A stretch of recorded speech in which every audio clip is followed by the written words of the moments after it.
And now, an Envision Financial podcast with Luke Smith on Canberra's 2CC. Yes, it's time to welcome to the studio once again from Envision Financial Services, Luke Smith, because it's a Friday. It is. It's been a short week, but I find that the short weeks always feel like they're longer. I find every week at the moment for me leading into 30 June. 30 June, I find, has turned people into, it's like this deadline that makes people lose their mind. Mm-hmm. I think there's a few things in life where people lose their mind. Christmas is one, 30 June's another, Yep. and walking into an airport.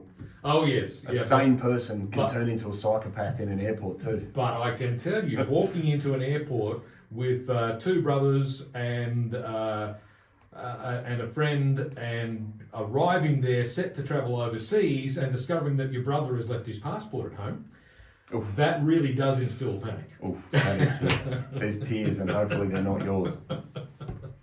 Exactly right. Yeah. So 30 June for us is, it's manic and everybody's left things, and you might have been told, listen, you need to do this from February, and all of a sudden now it's okay, I've got a week. So well, 30th of June, it's the end of the tax year, and a lot of people want to get their affairs in order. Fair enough. And if you want to claim tax deductions for anything, yes, you do need to spend the money before the 30th of June. Correct. And if you want to make those contributions to your super fund, there are deadlines and procedures to follow and so forth. So you got to cross your I's, dot your T's, or something like that. exactly. And Cross get it your all T's, right. dot your I's. Because we've been talking about this for weeks now, but today what we're talking about is what to do in July.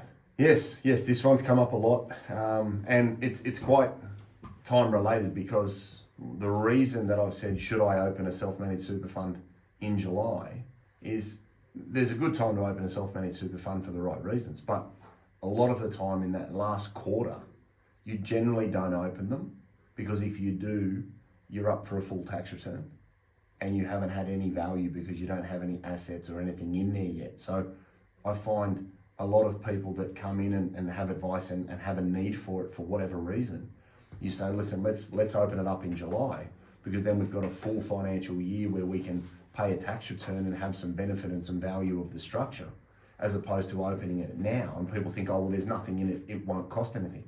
Most accountants will sting you for a full tax return or a large portion of it, even if it's zero, because you've still got to do an audit, you've still got to do all the tax work, even though there might just be cash that's been rolled in preparation for investment. That's why I thought it's quite topical that from July it's something to think about. But I've also, off the back of last week, had a number of conversations with people about, if I sell my investment property, that then led to, can I buy one in there?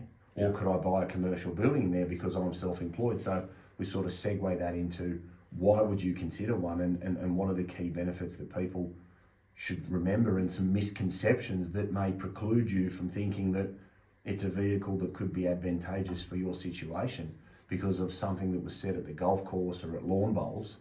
Because I often find if they took the word managed out of a self-managed super fund, a lot of people would be far less frightened and far less concerned, because they are an absolutely wonderful vehicle for a range of reasons, and we're going to touch on a few, not all of them, because if we talked about all of them, we'd be here for an hour and a half. But people need to keep in mind that a super fund is a lot like a car, and I know I bang on about this analogy because I find people can picture it. Different cars have different features. You can have a car that doesn't have air conditioning, you can have a car that doesn't auto brake, you can have a car that doesn't have a reversing camera, and that's fine. You can also get a car that will brake for you, park for you, steer for you, and do a range of other things. And the reason I talk about that is super funds are exactly the same. You can't look at all cars and go, they're the same, because they have different features, different benefits, and different things that appeal to different people. And different levels of performance. 100%. Some go well, some not so well. Well, exactly right. And if we take that performance analogy and apply that to flexibility and control and options, a self-managed super fund is the pinnacle of flexibility. And it's really a case of not saying, should I, shouldn't I? It's about saying, why would I? And why would I go to it? Because a lot of people come in and they go, well, I'm in this fund. And I say, well, you might consider, do you want me to have a self-managed super fund? I was like, well, no, we didn't get there. But there doesn't seem to be a gap between industry fund and self-managed super fund. Now, we know there are, and there are other options, but people leap to that because it's topical, it's water cooler talk, and someone might have one, and I have people come in all the time and go, well, I want one of these. And as I say most times in most meetings, a mini's never going to pull a horse float. That doesn't mean we don't like minis. A self-managed super fund is an awesomely flexible vehicle, but they're not right for everyone. Yeah. And that's the point I guess we should start with is it right for you? Because just because it's available doesn't mean you should use it, because there could be a cheaper option that will meet all of your needs without the need to go down the road of a self-managed super fund. So we've established that if you are planning on starting a self-managed super fund, you should do it in July, not in June. Correct. So what are some of the key reasons someone would choose to start a self-managed super fund? Yeah, so the first one that people generally throw up is, I want control over my assets. And that's a very valid point, because you have unlimited investment options. You can buy listed shares, ETFs, managed funds, converting preference shares. You can buy privately held companies. You can buy just about anything, because ultimately you are the trustee and you are saying what the fund will hold and the capacity with which it will do it. With different super funds, like a personal super fund or an industry fund, you have to select from the approved product list. So that is a vetted list of investments that you can select from. If it's not on the list, you can't hold it in the fund. The other problem with a standard super fund is they might say, you can pick from this list, but we don't want you having more than 15% of any one asset in your portfolio. Now, for whatever reason, that might not suit your situation. So a self-managed super fund has no limit around the weightings, what you could buy, how you could buy it. The obvious control mechanism for most people is they like physical property. So it's the only super fund that will allow you to hold physical property, be it a house, a unit, or a commercial building. And provided it suits your risk profile, wonderful vehicle for holding that type of asset. You can even gear them, which may or may not be good depending on your situation.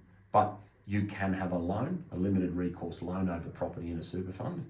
But again, you need to work out, well, whilst I can do it, what's the cost of doing it? What's the benefit for me? And does it align with my broader risk options? Another big one from a self-managed super fund perspective, and I find this misconception gets a lot of people, oh, they're expensive. Oh, they cost a lot. Now, a self-managed super fund is pound for pound the cheapest super fund structure available, where you start talking in excess of that $1 million+ bracket.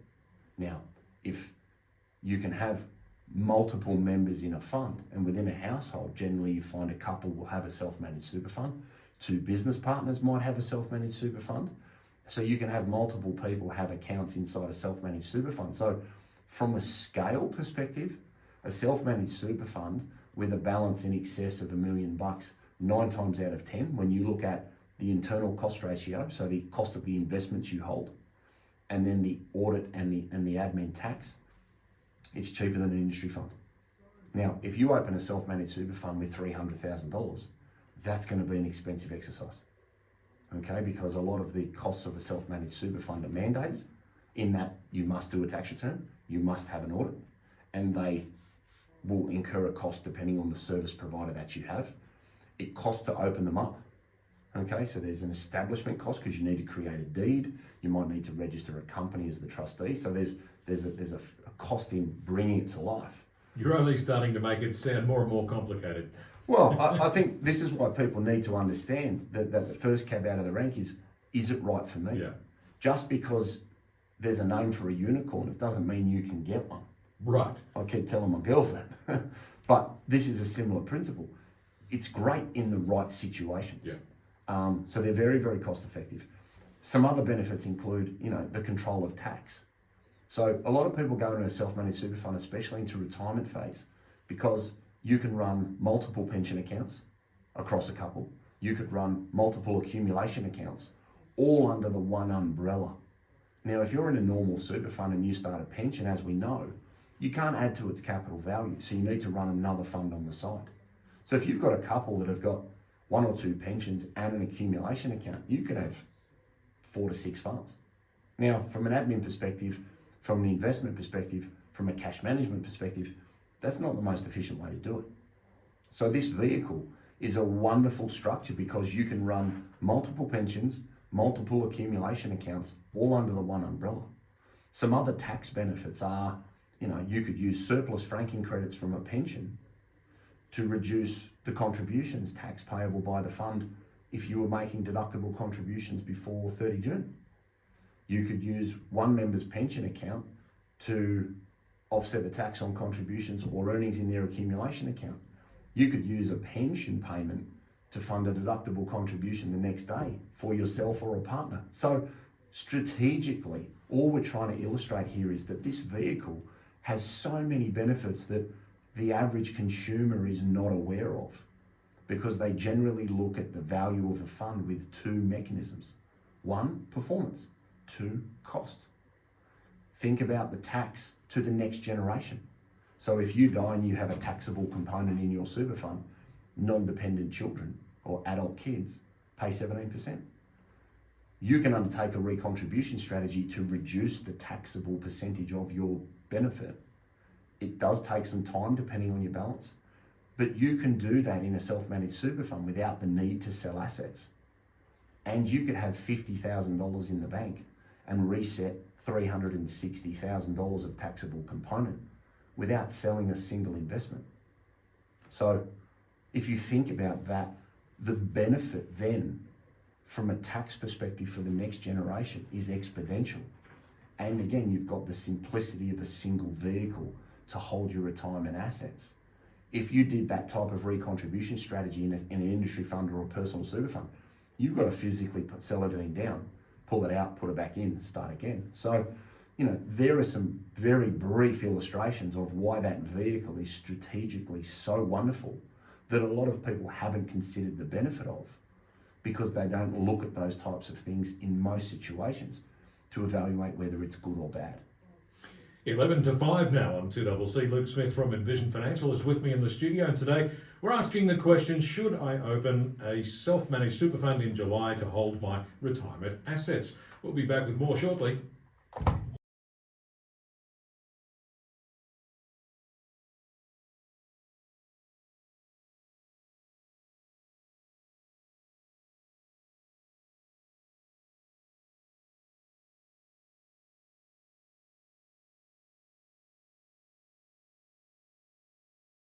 Well, it's about 7 minutes to 5, and yes, as you know, it is a Friday afternoon. And equally as you know, that means Luke Smith from Envision Financial is with me in the studio. Today we're talking about self-managed super funds and whether or not they're right for you. So, Luke, we've covered quite a lot of territory today, but what are the key things for people to keep in mind? Yeah, look, I think the first one is work out if it's right for you. Just because it's available doesn't necessarily mean that it's right. And I spend more time telling people not to than to actually use one, because they just don't need it. Again, it's for smaller balances, it's quite expensive, and you have to weigh up, is the benefit I'm going to get for my reasons worth that cost? For larger balances, wonderfully efficient, wonderfully cost effective, and from a control standpoint, whether it's income, franking credits, the underlying assets, and the tax benefits, it's something to consider, because I find people retire and they want to know, what's my income going to be? So you need to control your income. Yep. Can I maximize the use of franking credits? And how do I then ensure that that transfer of money to the next generation is as efficient as possible? Now, those three components are three key reasons why this vehicle is a standout for addressing those concerns for most parties, especially where you've got adult children. I think from an admin perspective, a lot of super fund costs are fixed, especially now in the SMSF space. So whether your fund has 2 million, 1 million, 500 or 10 million, the general admin cost is very, very efficient. The tax benefit, as we said before, you could use pensions to fund deductible contributions. You could use surplus franking credits to offset contributions tax for another member. The other big advantage is the self-managed super fund doesn't lodge its tax return until 8 to 9 months after the end of the financial year. So in a standard super fund, you put the money in, they remit the tax, or they take it out of your account. With a self-managed super fund, you've got more money working for you for a much longer time, and then the tax is completed and lodged and paid where required. So again, you've got that flexibility over control of your money. You've got the peace of mind that you have transparency over what you're going to hold, the income that you're going to receive, the asset allocation that you can maintain, as well as the ability to hold any weighting to an individual asset that you wish. Now, some of the downsides or the considerations, you're legally responsible for its operation. Okay, it costs money to set up because you may need to incorporate a company and get a deed created to bring it to life. So it's not all cupcakes and rainbows, but I think the benefits for that, especially moving into that retirement phase or getting close to retirement where you might work and take a pension, or you want to hold a commercial building to run your business out of, a wonderful vehicle to give control and flexibility and savings, both in accumulation and in retirement. Well, I certainly hope we've answered some questions today. Where can listeners get more information? Yeah, so office number 6260-4749. We've got envisionfinancial.com.au on the internet. That's envision with an E, not an I. We've got the Strategy Stacker. Luke Talks Money on iTunes and Spotify. We've got Envision Financial Canberra on YouTube, where we've got all of the shows. You can watch it on your phone. We've got the Strategy Stacker handle on the TikToker, and all of these types of structural benefits are in Smart Money Strategy, your ultimate guide to financial planning, available in all good bookstores. Does anybody actually try to spell it with an I? Because that's not actually a word. All the time. All the time. Good to know. Smart Money Strategy, your ultimate guide to financial planning, an ideal Christmas gift, even though we're nowhere near Christmas. Correct. Luke, thanks very much. See you next week. We'll catch you again next Friday. Luke Smith from Envision Financial, that's Envision with an E, and Luke will be back with us again at the same time next Friday afternoon to talk money matters one more time.